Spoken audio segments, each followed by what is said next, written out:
Buenas Listo, tardes, doctor. un placer verlos. Bueno, muy buenas tardes. Muchas gracias por entrar a este espacio de sesión académica definido por el Colegio Colombiano de Hemodinamia y apoyado por Terumo. Vamos a tener una serie de sesiones educativas muy claras donde va a haber un enfoque práctico de las bifurcaciones, tanto de no tronco como la del tronco, donde se va a facilitar el conocimiento y cómo abordar estos pacientes que muchas veces pueden ser complejos. Tenemos una nómina de lujo, grandes amigos y grandes intervencionistas, acompañados por el doctor Lucio Padilla, un gran intervencionista de Latinoamérica. Doctor Lucio Padilla, director del programa Complex PCI-CTO, subjefe de Departamento de Cardiología e Intervencionista del IPMA, Instituto Cardiovascular e investigador principal del LATAM BIF.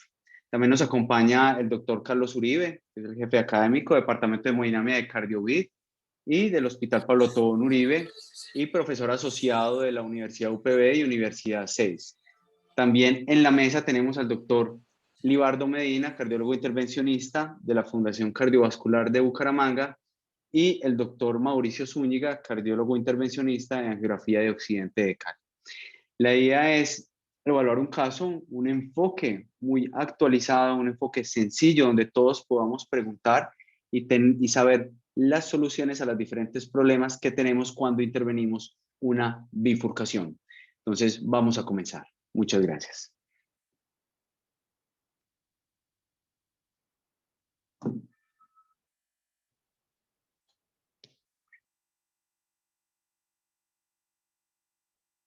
Listo, el doctor Lucio puede compartir.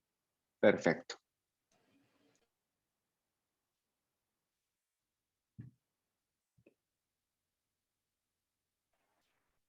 Lucio, estás...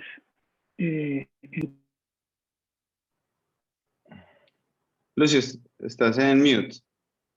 Ahí estoy. Perfecto, ya te escuchamos, Lucio.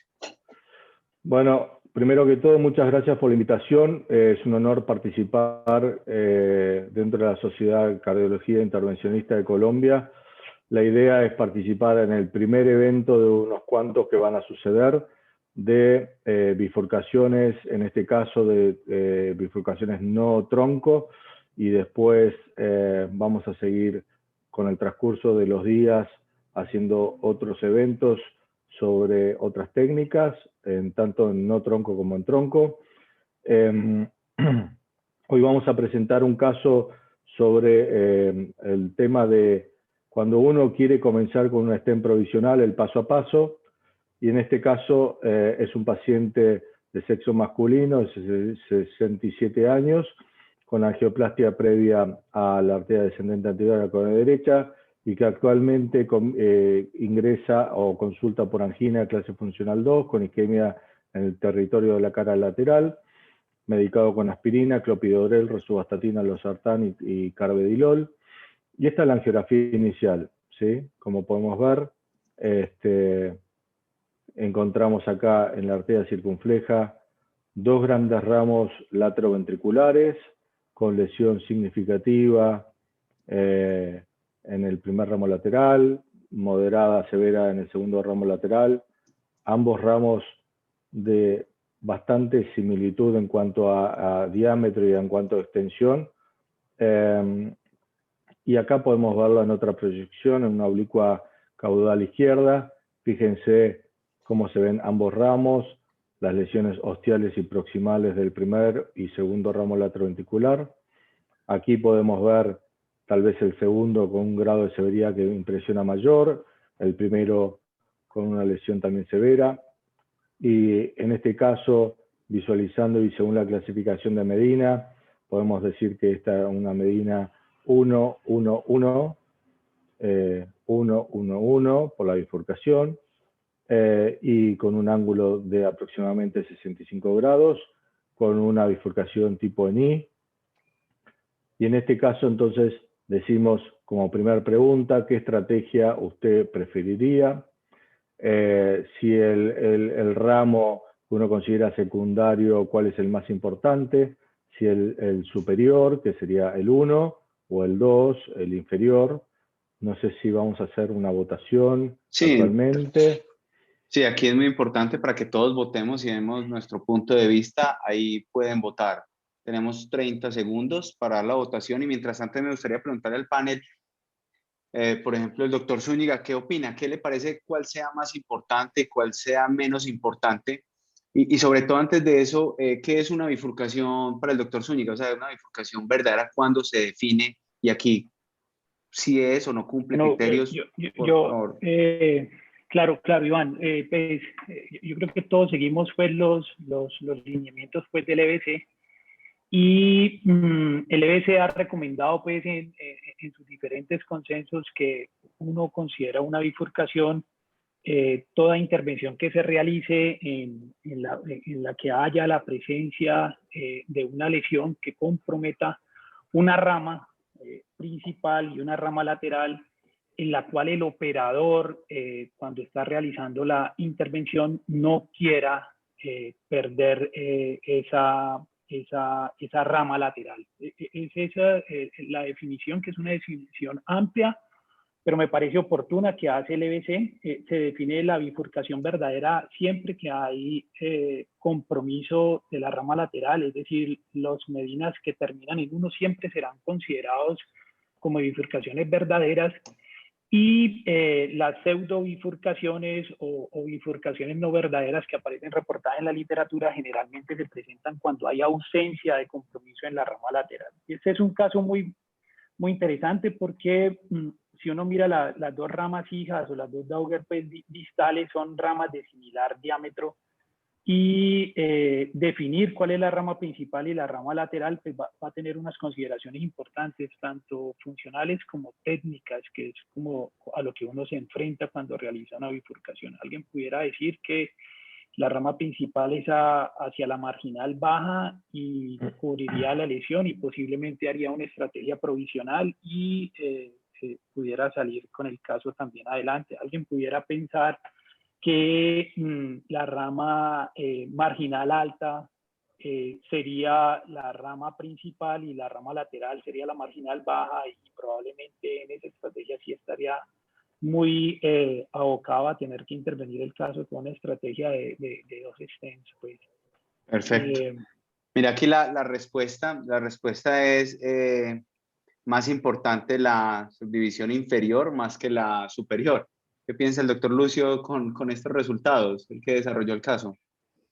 Y la verdad es que es un caso de vida real y yo en este caso vi dos ramos de similar calibre y extensión, pero también uno piensa cuando uno trata el ramo, si lo trata hacia el ramo superior, si uno puede acceder más fácil posteriormente hacia el ramo inferior o a la inversa. Si uno trata hacia el ramo inferior, si después puede tratar en forma secundaria como provisional stenting al ramo superior. Son dos estrategias de la vida real. Son ramos que miden más de 73 milímetros, son ramos que miden 2.5, pero acá a nivel proximal la circunfleja tiene un mismatch y es de 3.0 a 3.5. Entonces, la verdad es, en este caso, ¿qué haríamos como técnica? ¿Qué quisiéramos hacer? ¿Una stent provisional o técnica de dos stent? Exacto, aquí también podemos elegir cuál es la posibilidad y no sé si Libardo nos dé su opinión, que pensaría que cumple criterios para técnica 2 stent de entrada o provisional stent, lo más simple es lo mejor.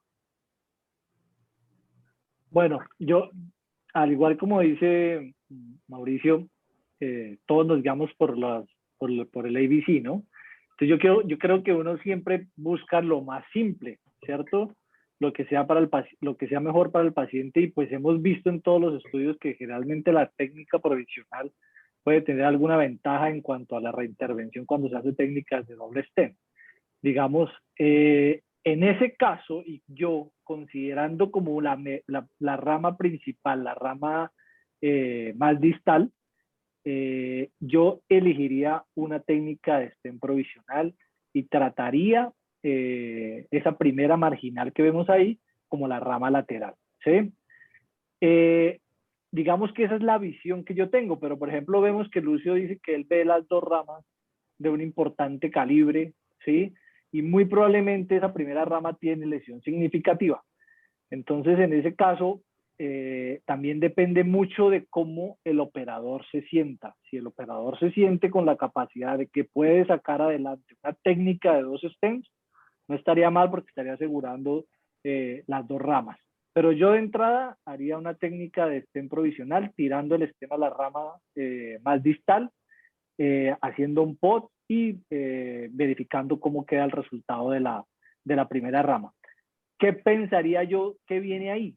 Si esa primera rama me queda mal, que tengo que tratarla, sería una rama más difícil de cruzarle un stem, ¿sí?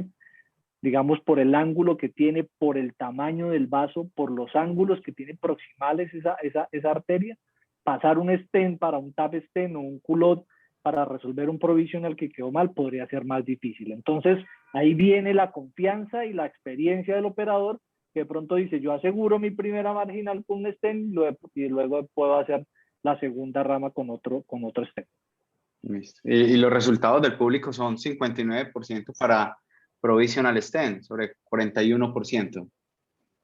Perfecto. Hago una pregunta. ¿Utilizarían 6 French o 7 French para abordar estos ramos? Yo creería que depende de la experticia de las personas, pero del intervencionista. Pero una de las grandes ventajas de 7 French, puedes ir más tranquilo, mucho mejor. Y una de las grandes ventajas es que ya puedes avanzar 7 French por vía radial, ¿cierto? Con los dispositivos que tenemos.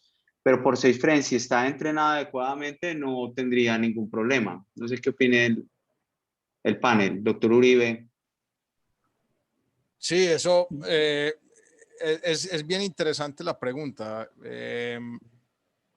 Pero yo lo podría resumir. Si estás trabajando con dispositivos R, más bien te va mejor yéndote con 7 French, ¿sí?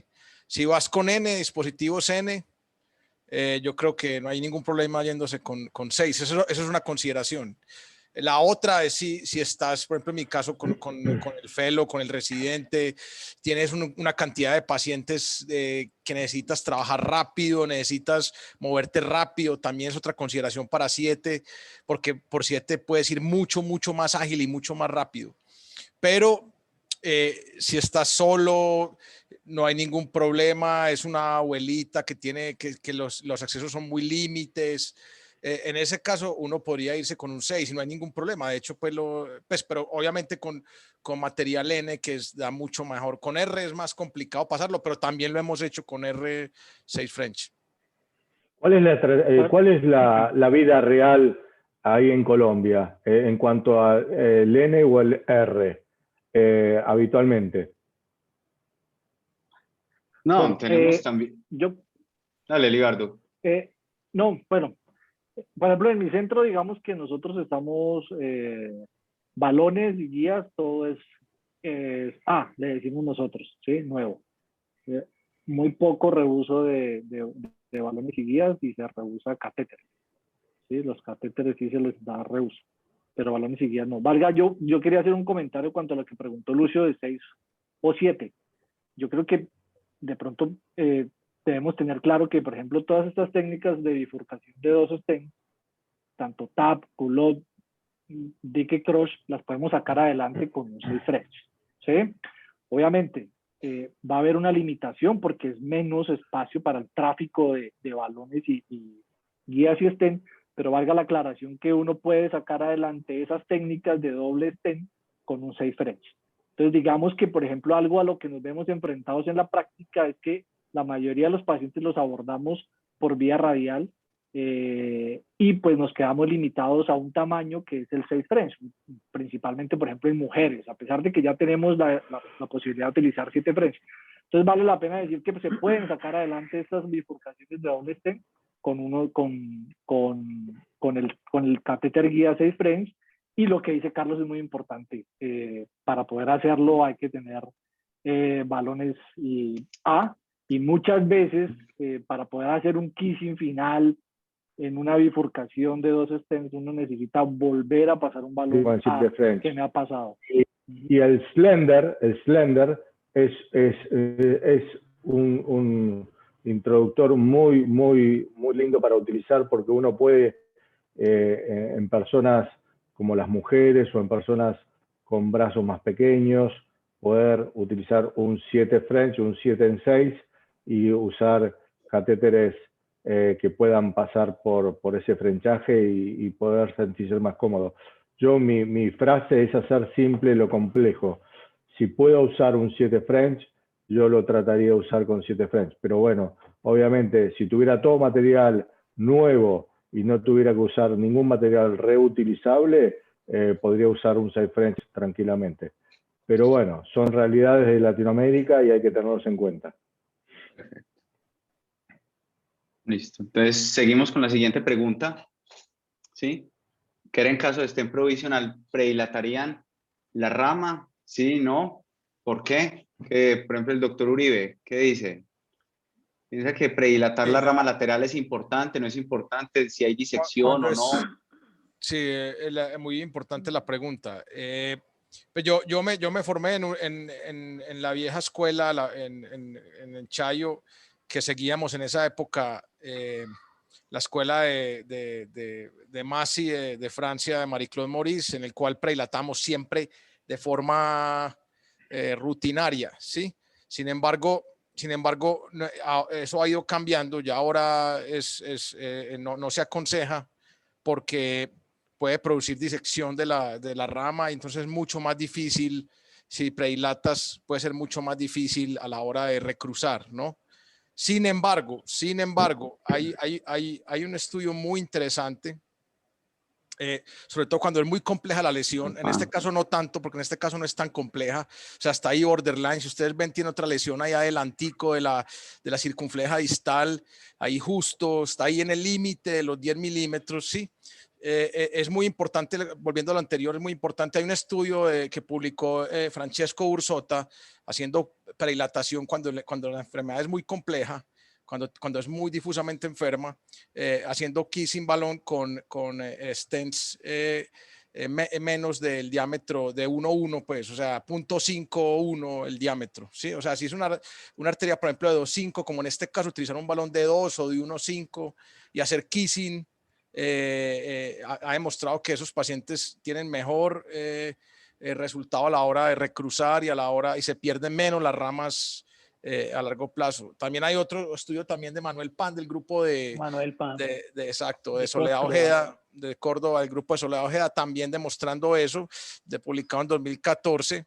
Muy interesante también, mostrando que si uno predilata en lesiones complejas o altamente anguladas, tiene más chance de que la rama quede abierta después de colocar el stent principal. ¿Hay alguna duda al panel si uno iría con 2 guías coronarias en este caso o solamente iría con una guía al ramo que uno considera principal? No, yo Lucio, pues creo que ese es un concepto que se ha venido sedimentando en el tiempo. Pues yo sí, definitivamente vemos que la utilización de 2 guías, como la guía de protección de la rama lateral, así estás haciendo provisional stent, tiene una serie de beneficios que son importantes de tener a la hora de intervenir estas lesiones. Lo uno es que la guía de protección mejora el ángulo para el recruce, si en algún momento necesitas recruzar para hacer una dilatación de la SAI o hacer un kissing balón. Lo otro es que es una muy buena estrategia que te permite recuperar la rama lateral, uno, como un indicador de por dónde pudiera estar la rama lateral cuando pierdes el flujo, y la otra como una estrategia buy low de poder acceder con un balón a través de la parte aluminal del stent hacia la rama lateral para recuperar. Y hay una cuarta que aparece recomendada en los estudios, que es que de una u otra manera también te sirve como una estrategia para hacer trapping, para mejorar el soporte cuando estás trabajando con dispositivos 6 y tienes dificultad para recruzar. Es decir, que yo creo que este concepto se ha sedimentado. Hay que tener en la cabeza que 7 al 15% de las ramas laterales se pierden cuando haces provisional stent. Si uno mira los reportes del estudio COVID, solo pudieron recuperar la mitad de esas ramas laterales, 10% espontáneas y la otra mitad con intervención. Entonces hay un alto número de pacientes que van a perder la rama lateral, y si no estás preparado para esa estrategia te vas a enfrentar a un infarto periprocedimiento que posiblemente, si hubieras optado por 2 guías, hubieras podido resolver de una manera más fácil. Entonces, como conclusión, Mauri, iríamos con 2 guías por el hecho de no querer perder el ramo lateral que uno considere, ya sea el superior o el inferior. Bueno, yo en este caso, la estrategia que pensé fue predilatar desde la circunfleja hacia el primer ramo lateroventricular, hacer provisional stenting, implantando stent hacia el primer ramo lateral, y después hacer POT, side POT, o sea, optimizar el segmento proximal de la circunfleja, dilatar hacia el segmento del ramo lateral y después terminar con POT. Y si se comprometiera el ramo lateral inferior en este caso, ir con una estrategia de TAP como estrategia bailout. Eso fue, y para avanzar un poco el caso, en este caso entonces fuimos con 2 ramas, con 2 guías coronarias. Se predilató con balón 2.5 por 20 milímetros a 18 atmósferas. También hay una pregunta si hay que ser tan agresivo con 18 atmósferas o no, y lo dejo a discusión. Y después, posteriormente, implanté una stent Ultimaster 3 por 33, cubriendo del segmento proximal hacia el ramo lateroventricular. Y qué pena, Lucio, ¿el stent lo escogiste el diámetro basado en qué? Que a veces... Yo al stent lo basé desde el segmento sano hasta el segmento sano, lo medí por QCA y en base a eso elegimos el diámetro, la longitud del stent. Y como siempre, el stent se debe elegir siempre siguiendo el diámetro distal del stent. En este caso era 3.0, aunque yo dilaté con 2.5, pero la insuflación fue hecha a 12 atmósferas y después la idea es realizar una insuflación superior en el segmento proximal, llegando a alta presión previo a la bifurcación. Este es el resultado inicial y dejando este ramo inferior con esta lesión residual que queda así. La pregunta acá es, nos queda así la arteria. Uno, ¿intervendría el segundo ramo o uno quisiera optimizar el segundo ramo? Carlos, ¿qué opinas? Lucio, repíteme la pregunta, qué pena. Acá hay un stent implantado de circunfleja hacia el primer ramo, tomado como el ramo que uno quisiera tomar o proteger más, y queda esta lesión residual en el segundo ramo, que no cambia mucho a lo que veníamos teniendo. Si este ramo uno lo quisiera optimizar o uno ya se da por conforme y decir, este ramo está con flujo TIMI 3, sin disección y lo deja así. Sí, esa es otra también pregunta muy interesante. Definitivamente lo que hemos hablado, hay que hacer un POT final. Ese es un paso mandatorio y supremamente importante y ya se habla de que es un marcador de éxito. Si uno no hace POT en una bifurcación, no es exitosa, ¿sí? Por lo relevante que es, basado en el estudio, como decía Mauro, en el estudio COVID, que también ayudó a mostrar que el POT, entre otros estudios más, pero el registro COVID es quizás de los más importantes, mostró que el utilizar POT versus el no POT, el grupo que va con POT le va mucho mejor y tiene menos tasas de trombosis que el grupo que va con no POT. Entonces, la clave es hacer el POT, y si vemos que con el POT, luego de hacer el POT, no hay lesión residual.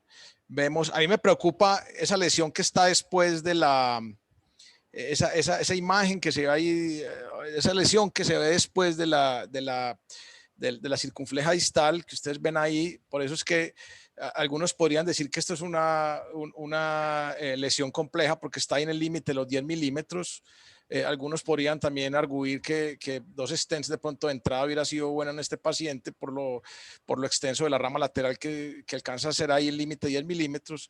Entonces, en ese caso, yo miraría muy bien ese resultado final, si queda o no, y dependiendo de eso, pararía o seguiría, ¿no? Carlos, te también, pregunto, ¿qué pena una cosa, Lucio?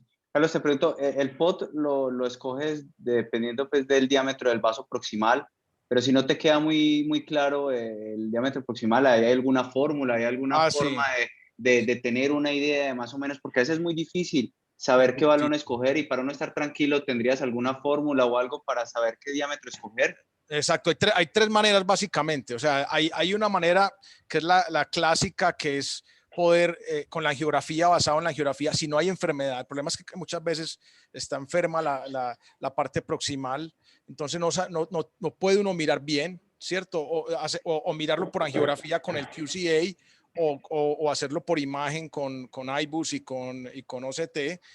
2, hacerlo con la fórmula de Finet-Murray, ¿cierto? Hacerla básicamente es la sumatoria de las ramas hijas por 0.7, y eso les va a dar el diámetro, sí. O 3, una forma mucho más rápida que se la aprendí a Goran Stankovic en uno de estos casos en vivo de él en un congreso, y es que es básicamente 1 por encima del stent escogido. O sea, si el stent escogido fue 2,5, sería un 3,5, ¿sí? Si el stent escogido fue un 3, sería un 4, ¿sí? Y básicamente con esa fórmula rápida les va a dar casi igual que la ley de Finet-Murray. Sí, eso es lo que yo hago. Perfecto.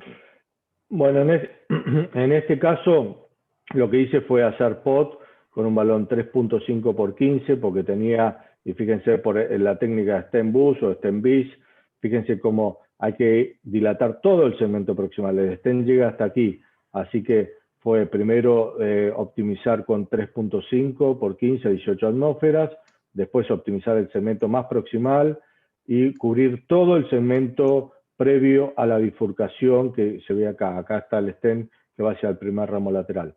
Entonces, cuando realizar POT y provisional stent, y lo que vemos que el POT, si uno ve acá, y esta es la rama inferior y esta es la rama lateral donde va el stent, uno quisiera optimizar desde aquí, previo a la bifurcación, hacia proximal, aumentar el diámetro del segmento proximal.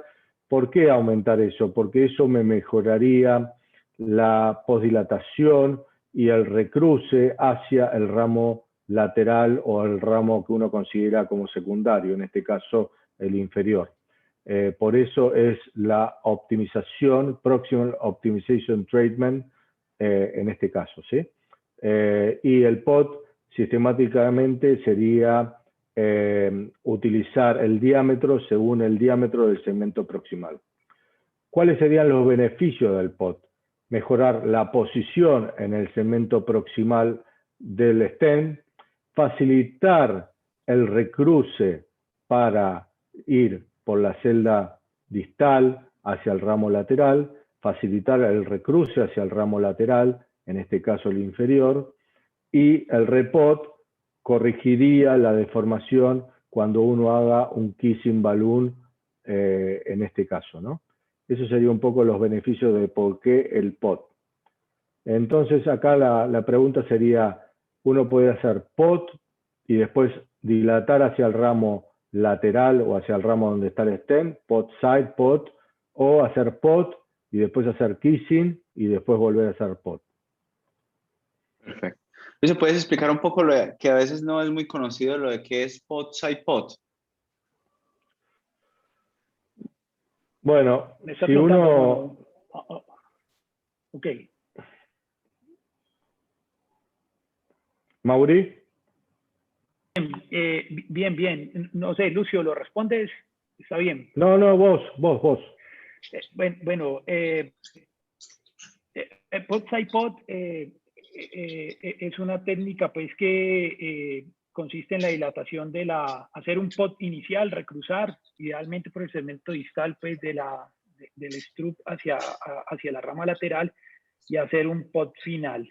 Esta técnica, de hecho me tocó pues con Carlos, con Carlos cuando estaba de residente, salió el estudio pues de Finet Murray, fue una técnica de la cual estuve muy motivado, pues inicialmente hicimos muy, a pesar de que Carlos es muy pod kissing pod, yo inicialmente estuve muy motivado pues con hacer pod side pod. De todas formas, pues todos hemos visto estos resultados recientemente pues reportados por el doctor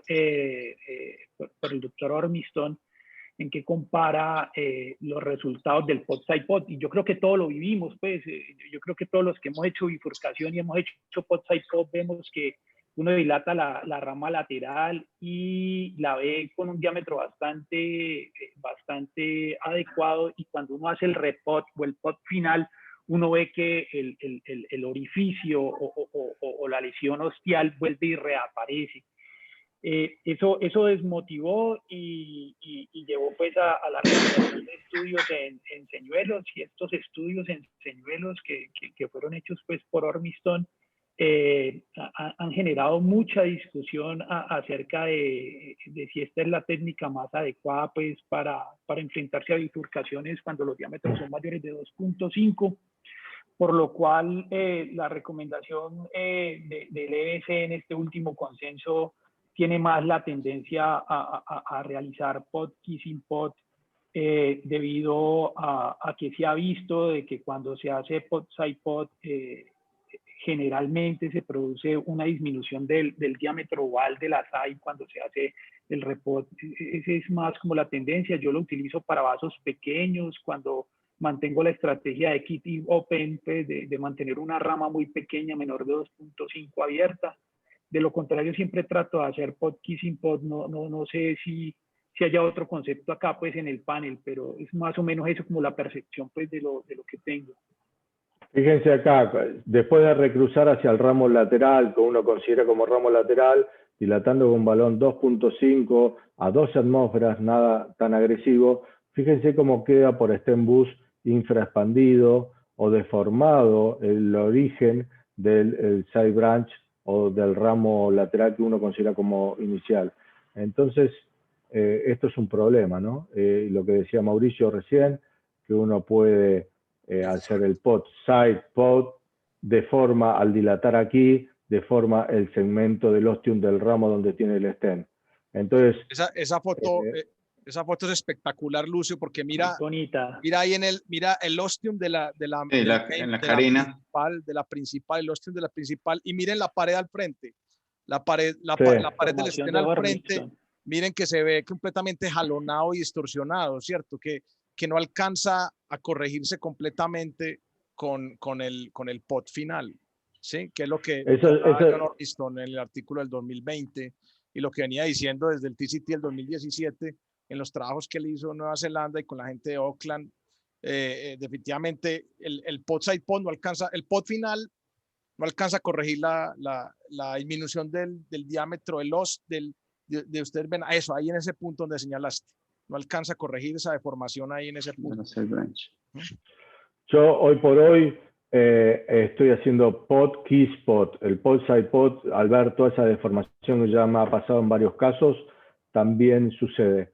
Y ahora viene otra pregunta, el mini kissing balón, ¿por qué mini kissing o no kissing balón?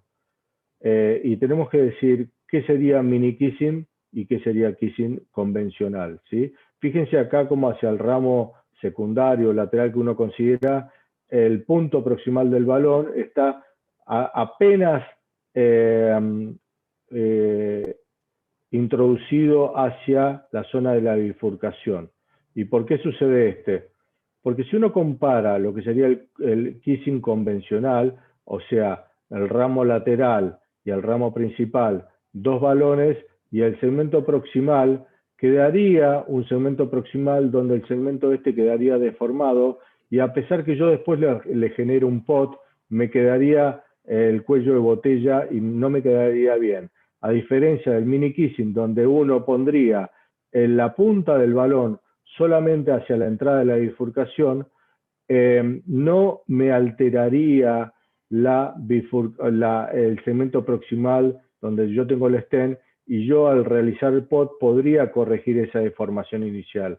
Esa es la diferencia entre el mini kissing y el kissing convencional. Por eso aquí el mini kissing trata de no alterar el segmento proximal del stent. Eso es una opinión mía, pero bueno, podemos debatirla. En este caso, le realicé el repot del segmento proximal y después corrigiendo también este segmento proximal con un balón AQ-Force, que es muy buen balón con triple capa y con una fuerza radial muy buena, 3.5 por 15 a 18 atmósferas.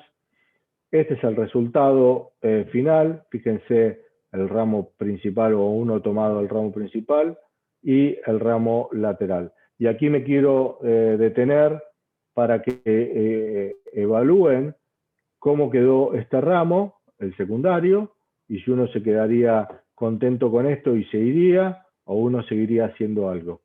Carlos. Sí, Lucio, yo no sé si puedo compartir pantalla para mostrarles como unas... Sí, ya puedes compartir, Carlos. Déjame un segundito. Ay, mi cuello. Share. Ok, ¿pueden ver ahí bien? Sí. Perfecto.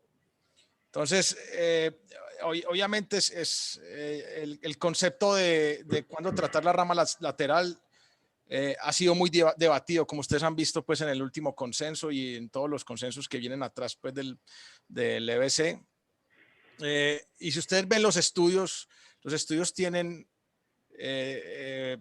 definiciones muy arbitrarias de cuándo el resultado es subóptimo. Algunos dicen que por debajo del 90%, otros dicen que es por debajo del 99%, otros dicen que por debajo del flujo TIMI 3, otros dicen que es cuando es por debajo del 75%.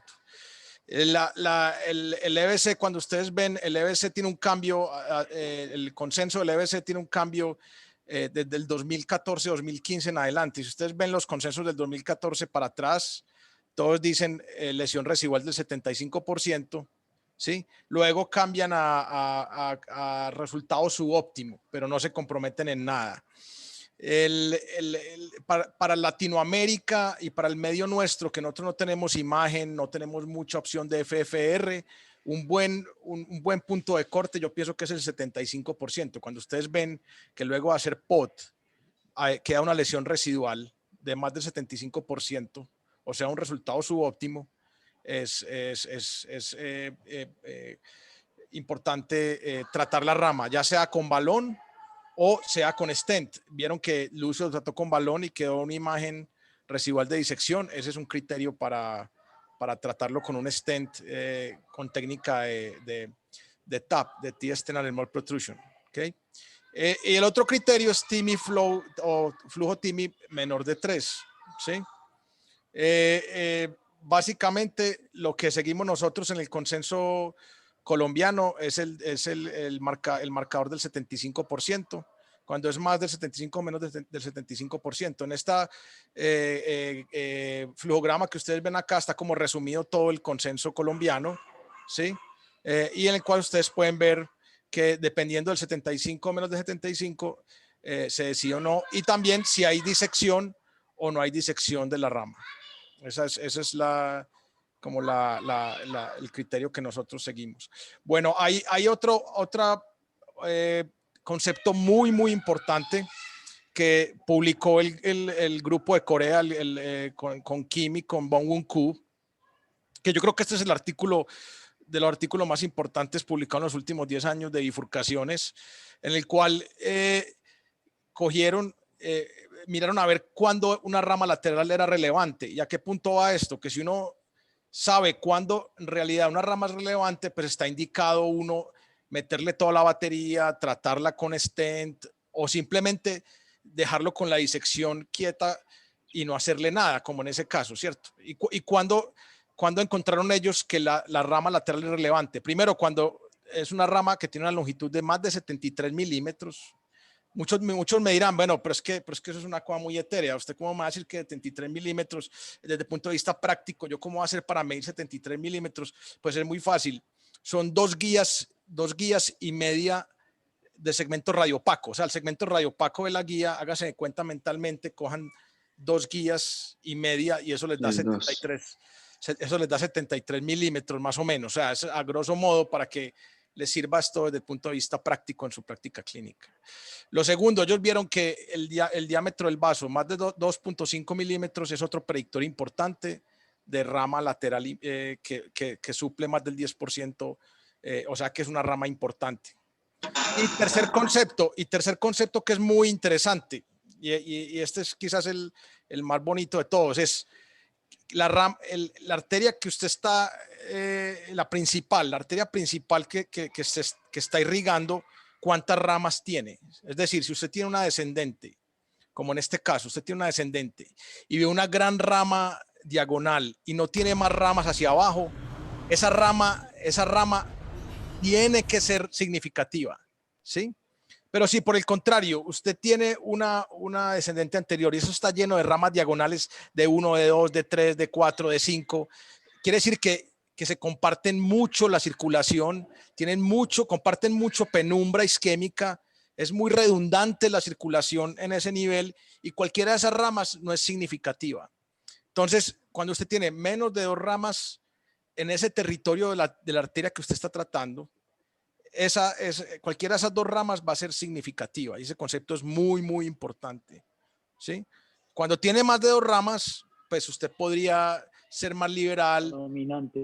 podría dejarla sin tratar, podría dejarla con la diseccioncita ahí y con flujo, como se decía antiguamente, dejarla con un flujo timidoso o con una lesión del 99% y no tendría tanto problema. Esa rama probablemente va a suplir menos del 10% y no sea tan obsesivo con esa rama.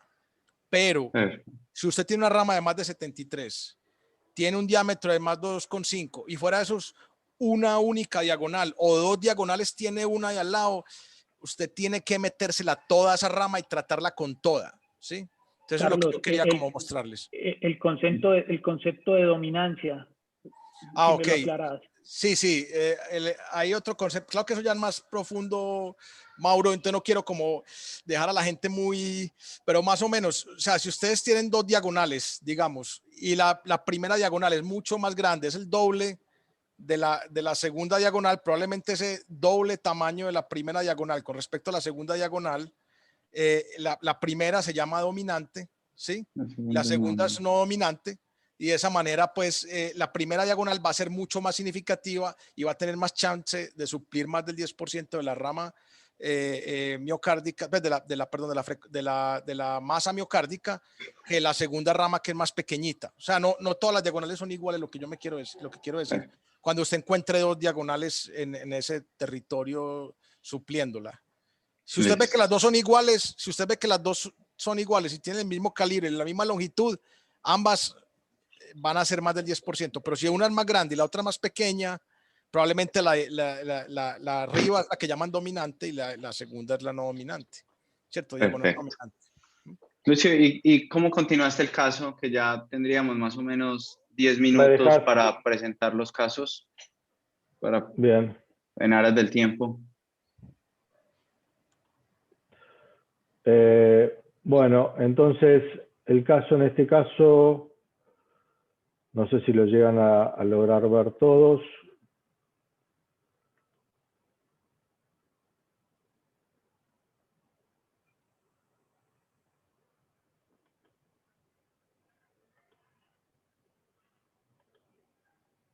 Perfecto, y ahí lo vemos súper bien.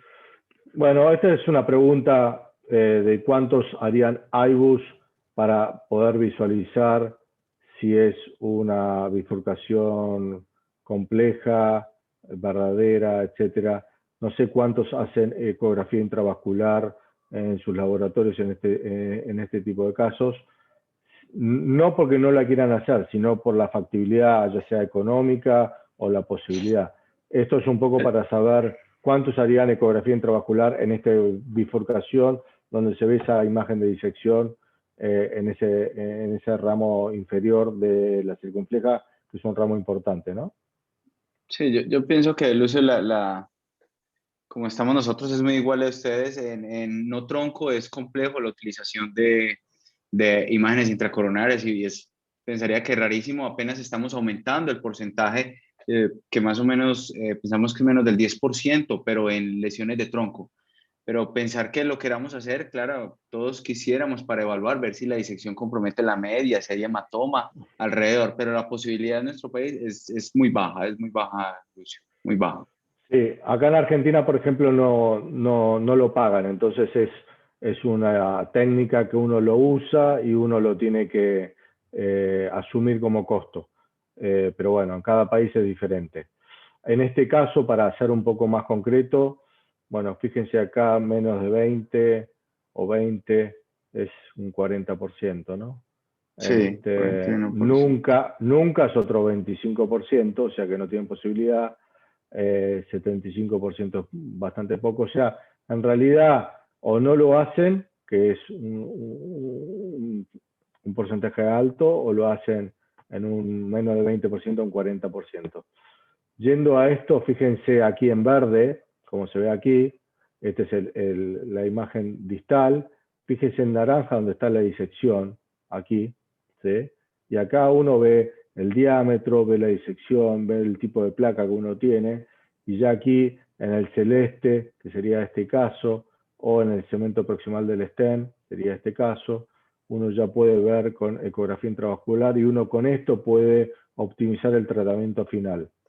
En este caso, lo que yo elegí fue hacer la técnica de TAP stent, que es una técnica que la podemos describir, donde si uno ve A, B, C, D, uno trataría, si este es el stent en el ramo principal, implantar un stent hacia el ramo principal, donde el origen del stent tenga que cubrir y formar una neocarina de tal forma que no quede ninguna lesión del ostium de este ramo secundario que uno considera sin cubrir. En este caso, acá estamos implantando el stent y después, ya implantado el stent, uno siempre tiene que terminar con la técnica de kissing balloon para formar una neocarina.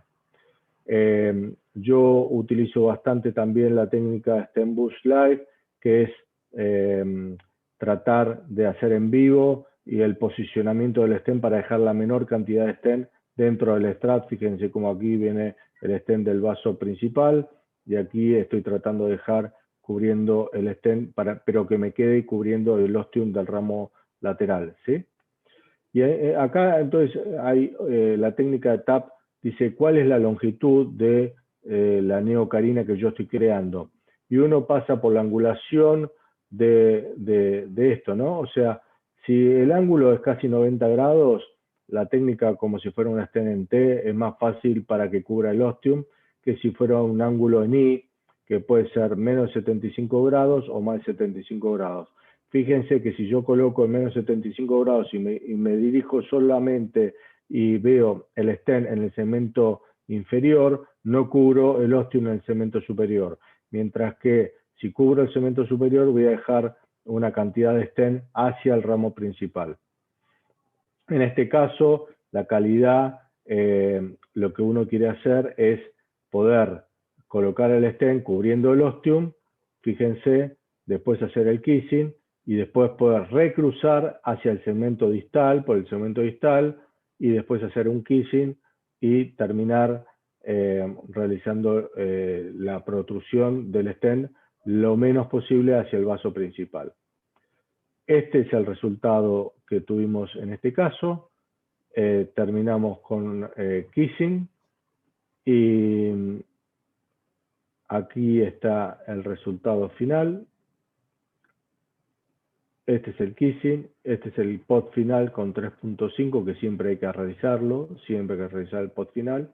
Y habiéndole hecho ecografía intravascular, fíjense cómo está el segmento donde estaba la disección y el segmento proximal, ¿sí? Y acá se ve por técnica de stent boost el stent hacia el ramo principal, el stent protruido, pero con el POT bien optimizado el segmento proximal y muy bien hecho la neocarina del ramo lateral que uno escogió. Perfecto. Este es el resultado final.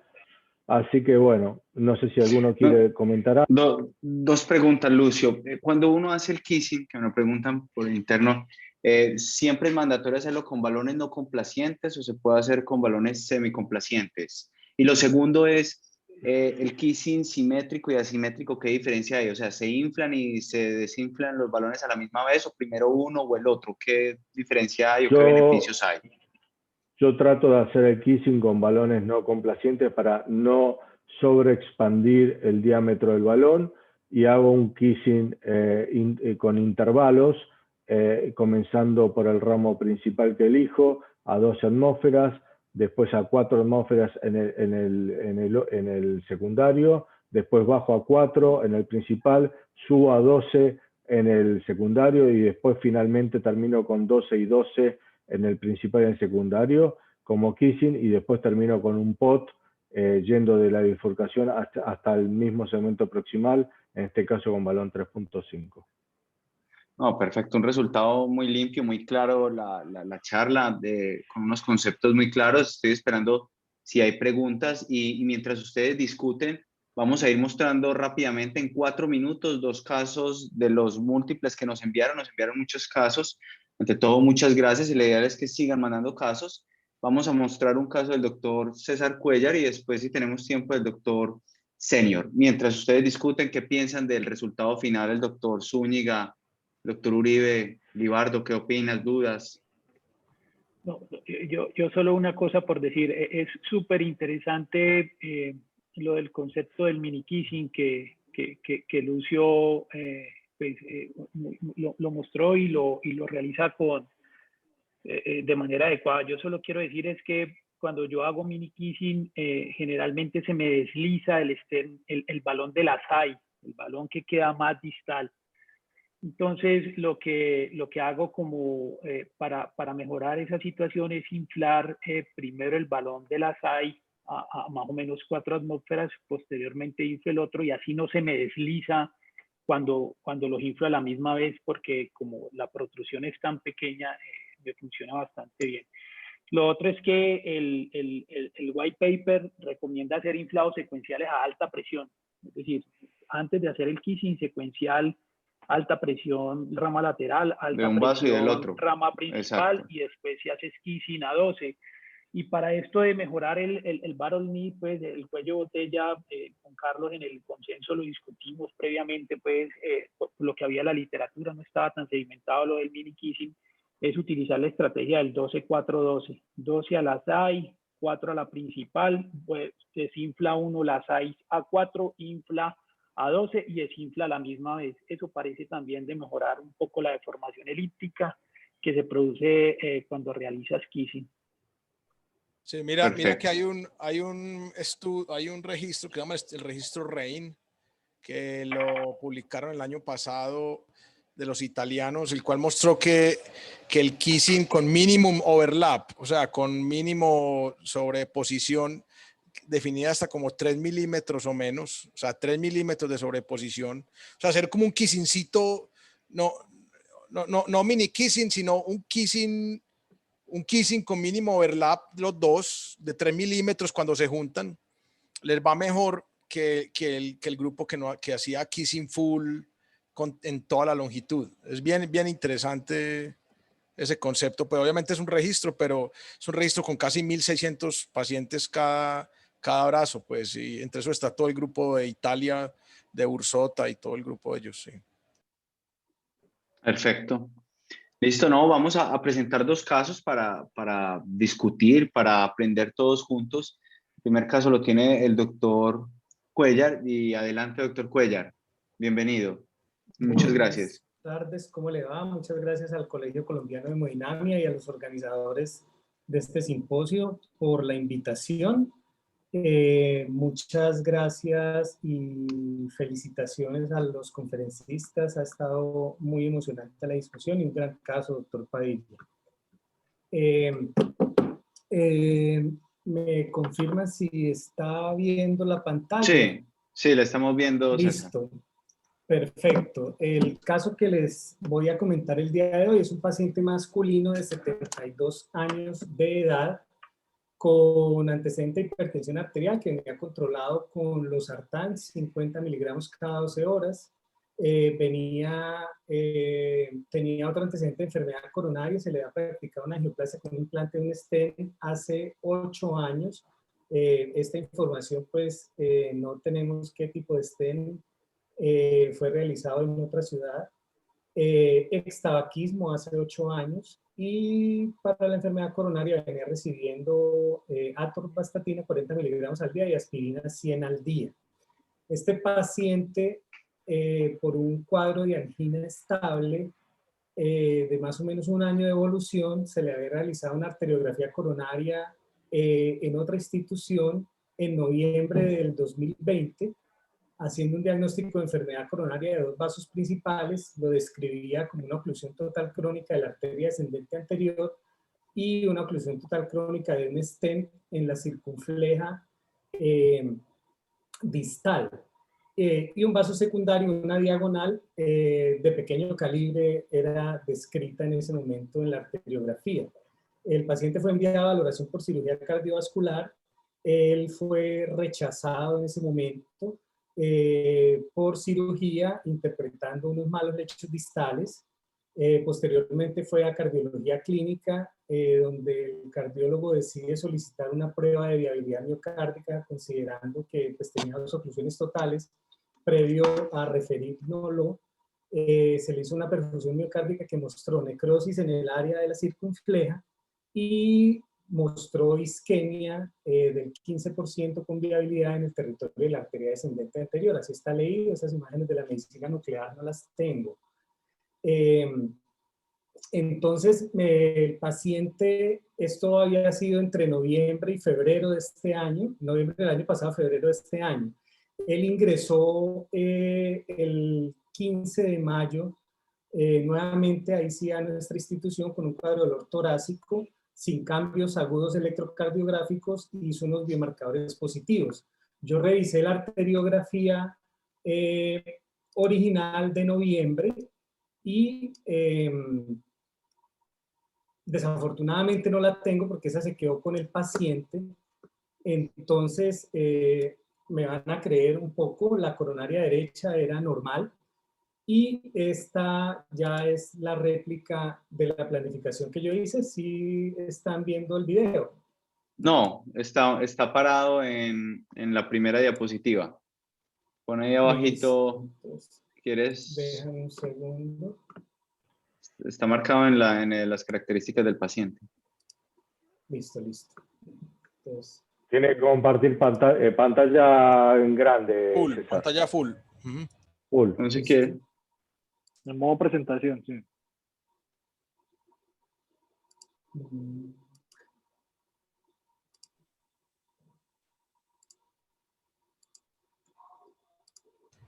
O vuélvete a salir y vuélvete a entrar de compartir pantalla de pronto. Eso, completamente. Ahí creo que me salí, compartir Eso, dale pantalla. Sí. Full Dale pantalla ahí, y luego que no hay problema. Listo. Ahora sí Listo, está todo el es. escritorio. Sí, ahí sí, que eres perfecto. Listo. Entonces, esta es la angiografía basal, donde se muestra esta oclusión acá distal de la arteria circunfleja en el sitio o inmediatamente antes de un sitio donde tenía un stent, y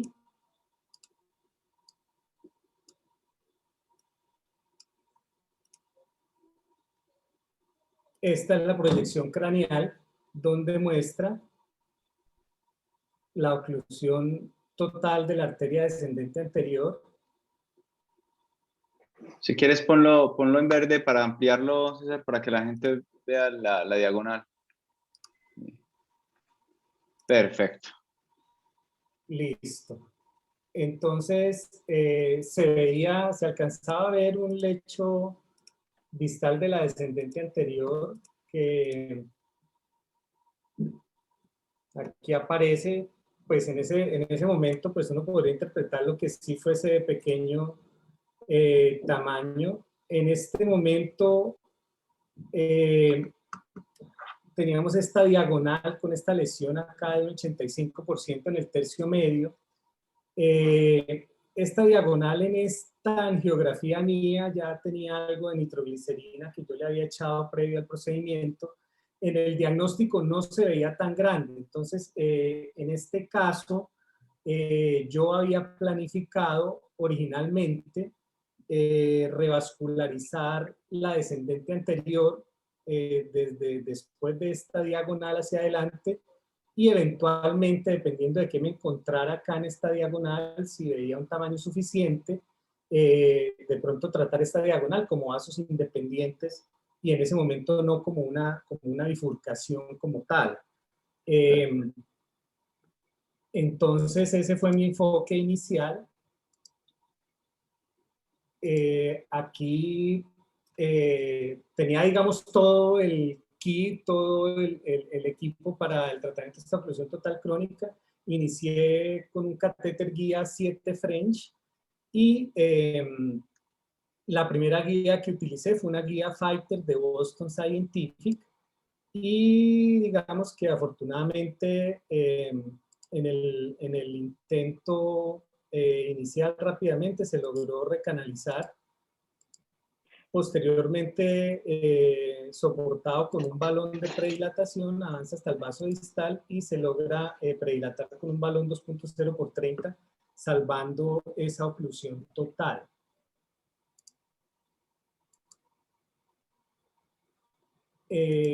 Posterior a esa predilatación con el balón, coloco un stent distal de 2.25 por 38 y este es el resultado. Acá, en este momento, vemos en la revisión, digamos, posterior que puede uno realizar, cómo esa diagonal ha venido incrementando en su tamaño, pareciéndose incluso un poco al tamaño de la arteria descendente anterior.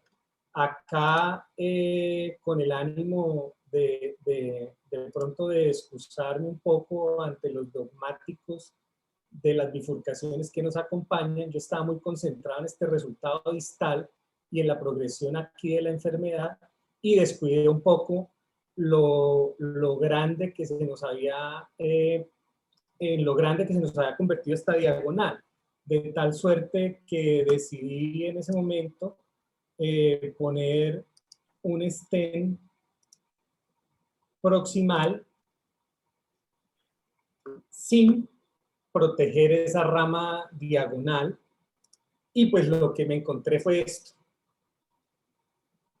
Un muy buen resultado de la arteria descendente anterior con un compromiso muy importante de cerca del 90% en el origen de la arteria diagonal y obviamente pues con la lesión que ya conocíamos en un vaso que ya para este momento pues era de 2.25. Yo había utilizado un stent 2.25-38 distal y un stent 2.75 por 30 proximal.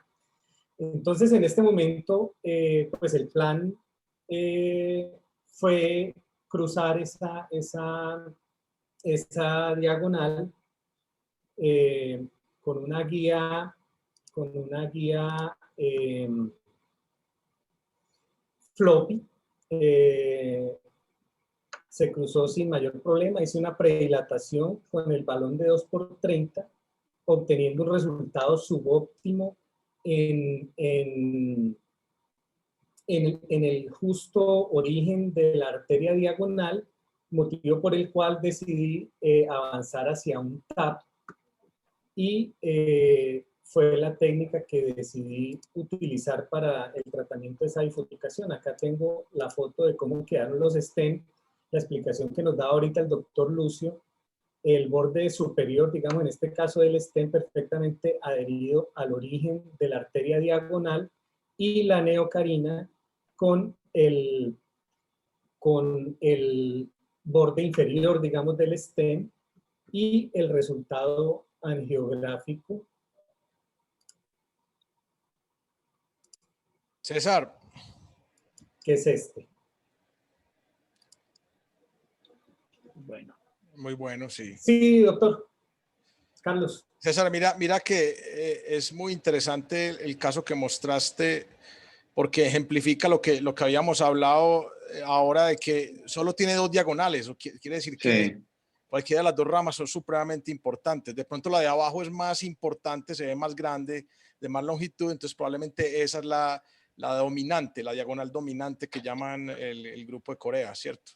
Entonces quiere decir que a esa diagonal hay que metérsela toda porque si la dejas con lesión o la dejas subóptima, probablemente va a causar isquemia a largo plazo en ese paciente, ¿cierto?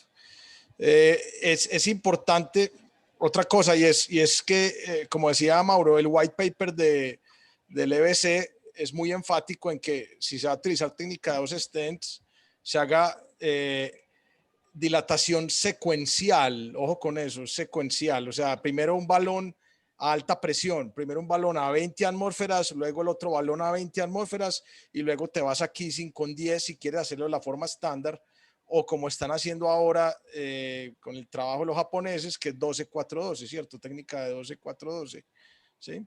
Eso es, ¿sí? De acuerdo, sí, sí.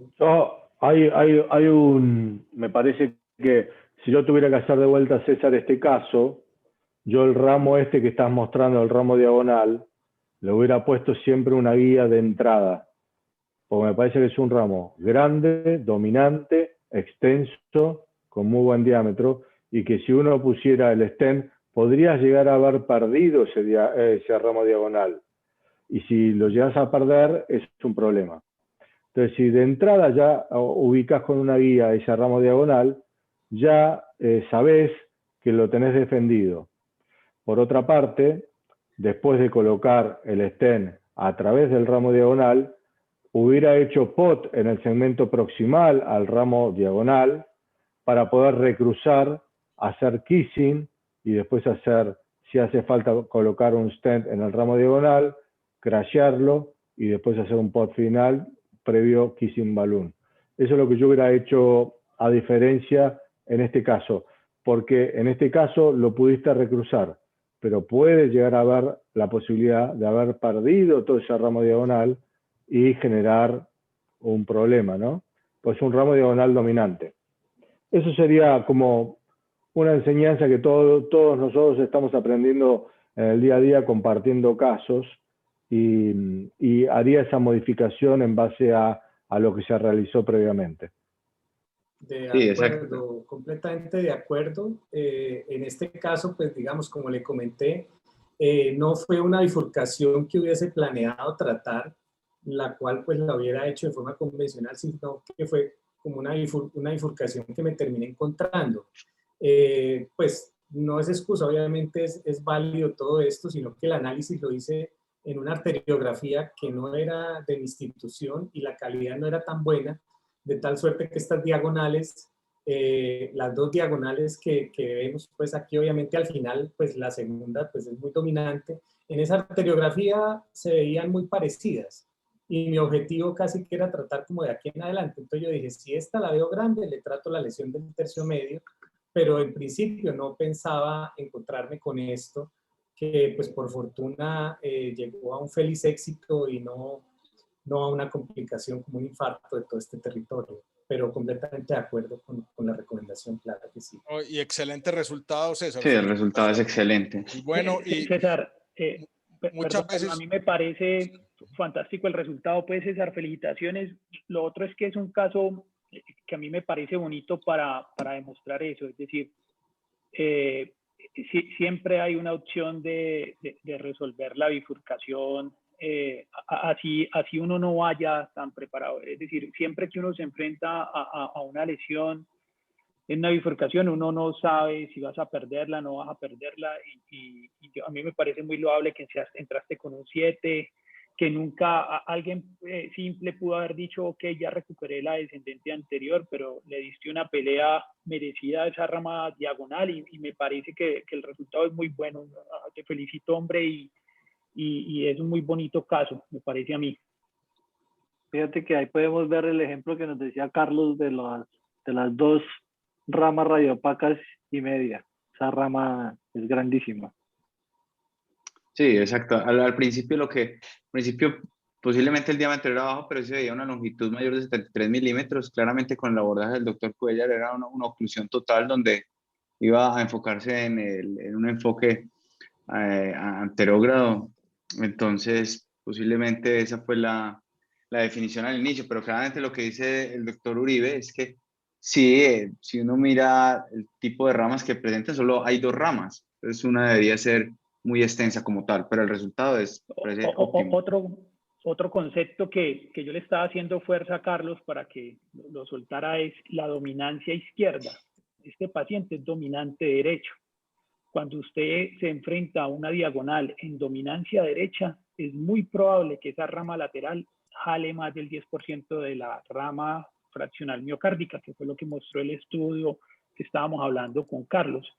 Cuando estás en rama lateral, pero tu dominancia es izquierda, hay mucha circulación compartida y es probable que ese 10% no vaya a ser, esa rama diagonal posiblemente no jala tanta masa miocárdica como en este caso que parece ser dominante derecho. Es decir, que hay que, como dice Carlos, dar toda la pelea pues por esa rama diagonal. Otra cosa como para...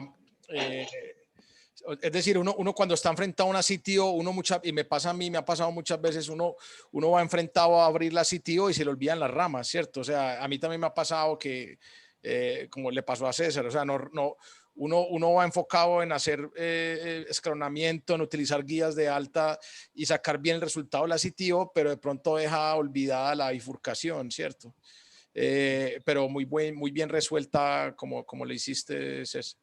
Aquí una última pregunta ya en aras Gracias. de tiempo para no aburrirnos y que esto sea algo práctico, en que sea una hora cumplida, en que todos queramos volver.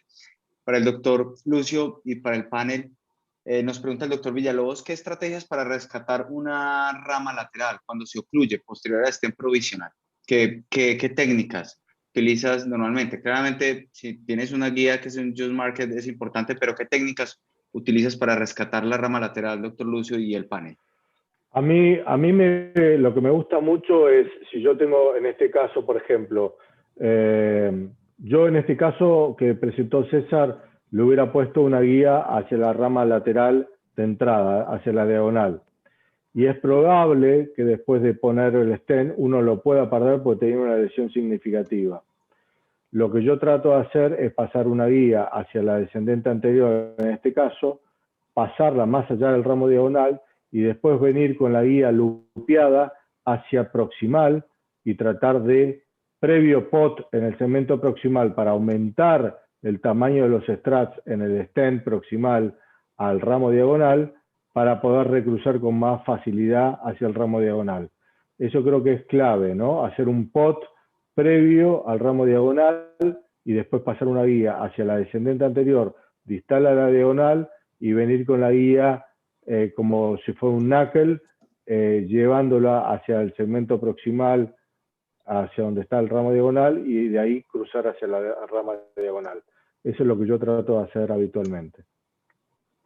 Perfecto. Pero si, por ejemplo, Lucio, tienes el ramo diagonal, haces spot y no logras seguir recruzando en algún momento, ¿te ha ocurrido esto? O sea, tienes las 2 guías, ¿sí?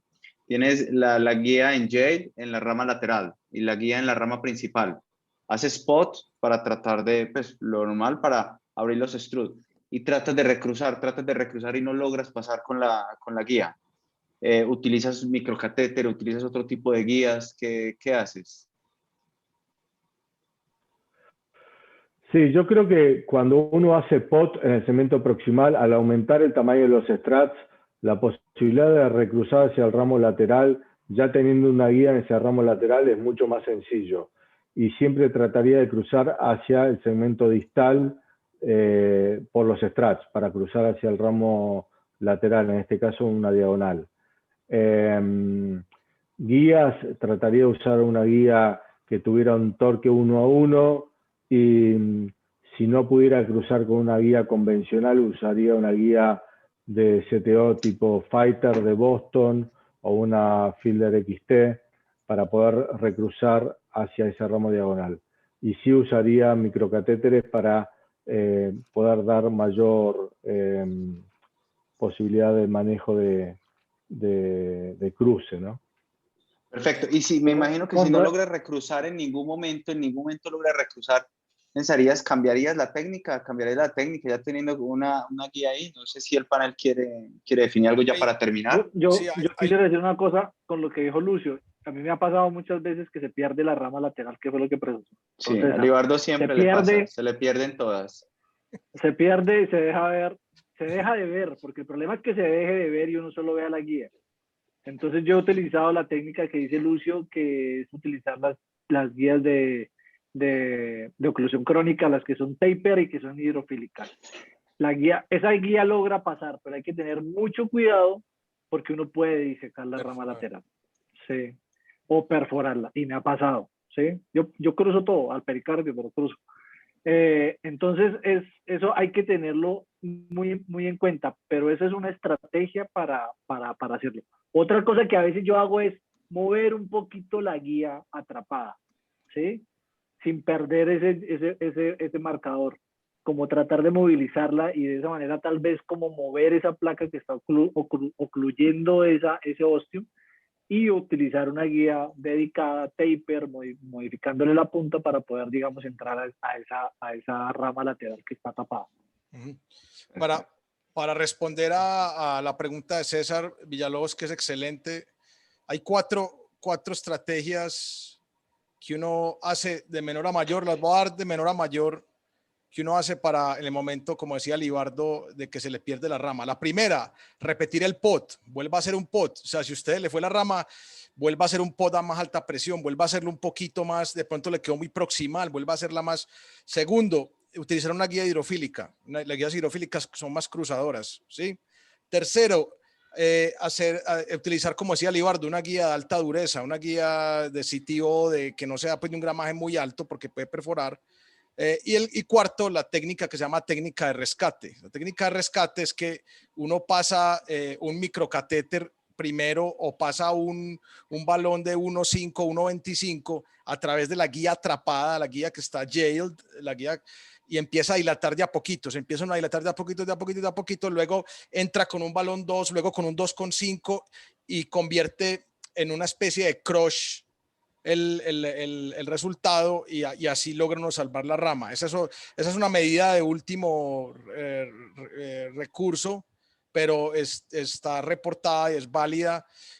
O la otra es dejar un balón en la principal para no tener que convertir, hacer un crush, dejar un balón en la rama principal, intentar pasar por la rama que está atrapada, dilatar y luego el balón que está en la principal, dilatarlo y nuevamente volver a posicionar la rama, sí.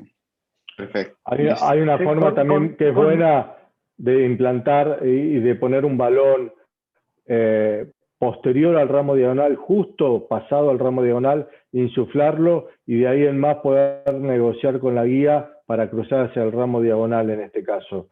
Entonces uno tiene insuflado un balón en la rama, en la descendente anterior, posterior al ramo diagonal, justo después de la diagonal, en la DA, y ahí poder negociar para que la guía tienda a cruzar hacia el ramo diagonal. Perfecto, bueno. Yo quería hacer un comentario con lo que dijo Carlos de utilizar el balón, sí, o sea, utilizar el baloncito 1.5 por la guía que está jail. Lo he hecho una vez nomás, sí, pero me parece que hay que tener mucho cuidado porque uno puede tirarse el stem del vaso principal, puede tener un acortamiento longitudinal del stem si no está bien hecho el pod, ¿sí? Y obviamente un pod bien hecho va a limitar esa técnica. Lo otro es la forma como quedó el jail de la guía, porque no sé si les ha pasado que a veces la guía cuando está jail queda como por abajo del stem. Exacto, como que rota. Entonces es muy difícil que usted meta un balón, le dé la vuelta al stem y se meta en la rama lateral. Eso hay que mirarlo. Si está rectica, va, pues de una, creo que va a ser muy fácil. Pero habría que tener en cuenta esa manera como puede quedar esa guía en jail. Sí, lo que tú decías, perdón, Mauro, eso es muy importante lo que decía Libardo. O sea, por eso es que muchos autores dejan un balón en la principal. O sea, tú empiezas a darle por el lado por la guía que está atrapada, empiezas con un balón 1.5 o con un microcatéter, ¿sí? Y dejas el balón en la principal para que cuando ya logres dilatar la rama, vuelvas a rescatar otra vez la principal y vuelvas otra vez a expandir, porque el stent se vuelve pedazos, o sea, pues no pedazos, pero se vuelve pues subexpandido. Sí, una deformidad longitudinal La otra es importante. convertirlo a una especie de crush, o sea, crochar el stent principal y colocar otro stent de esa manera, pues en la, ¿sí? Sí. De rescate, pues. Sí, en todo caso vamos a tener otra charla con complicaciones y rescate de la material. Yo pienso que en aras del tiempo, para no aburrir a la gente, para que la gente vuelva, sigamos haciendo esto, seamos más, yo pienso que aquí podemos dejar, porque era 1 hora y antes se quedaron mucho más tiempo. Yo pienso que todos aprendimos. De todo, muchas gracias al panel de expertos, al doctor Cuellar por presentar este excelente caso, al doctor Lucio, excelente presentación y muchas gracias por el aprendizaje. Y ante todo decirles que en 20 días nos vamos a seguir encontrando, tratarlo de hacer en 1 hora para que no se aburran, solo 1 hora y puedan seguir con sus cosas. Y lo más importante es que todos aprendamos, ¿listo? Entonces, muchas gracias por todo, muchas gracias por asistir y que todos sigamos aprendiendo juntos. Muchas gracias al panel de expertos, muy amables. Muchas gracias por la Bien. invitación. Muchas gracias, Lucio. Abrazo a todos. Gracias, Gracias. Lucio. Carlos, muchas gracias. Gracias, Lucio. Un placer. Chao, gracias a todos.